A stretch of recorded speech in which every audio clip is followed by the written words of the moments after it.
એક તો હું મોરબી જિલ્લા વતી આપણા આદરણીય મુખ્યમંત્રી શ્રી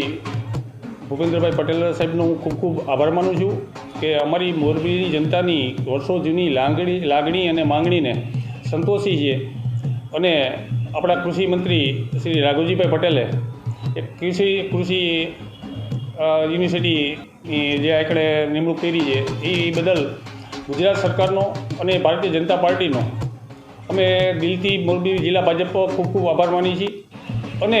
આ મોરબીને મહાનગરપાલિકા અપાવવા પાછળ મોરબીના સાંસદશ્રી ધારાસભ્યશ્રી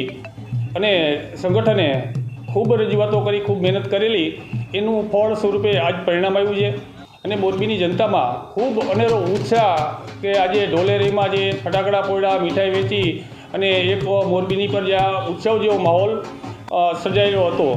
કારણ કે મોરબીને મહાનગરપાલિકા મળતા જે મોરબીને વર્ષો જૂના પ્રશ્નો હતા કે એક નગરપાલિકાની ગ્રાન્ટ હોય એક સીમિત હોય છે અને કોર્પોરેશન થયા પછીની જે ગ્રાન્ટ હોય છે એ ઘણો ફરક હોય છે, જેનાથી મોરબીની પ્રજાને જે મોરબીની પ્રદેશ તરીકેની છાપ હતી એ પાછી લેવા અમારી ભારતીય જનતા પાર્ટી ખૂબ કોશિશ કરશે અને મોરબીની પ્રજાને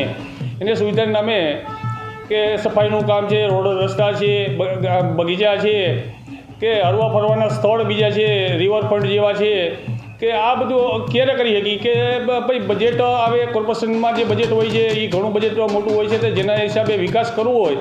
તો વિકાસ કરી શકી અને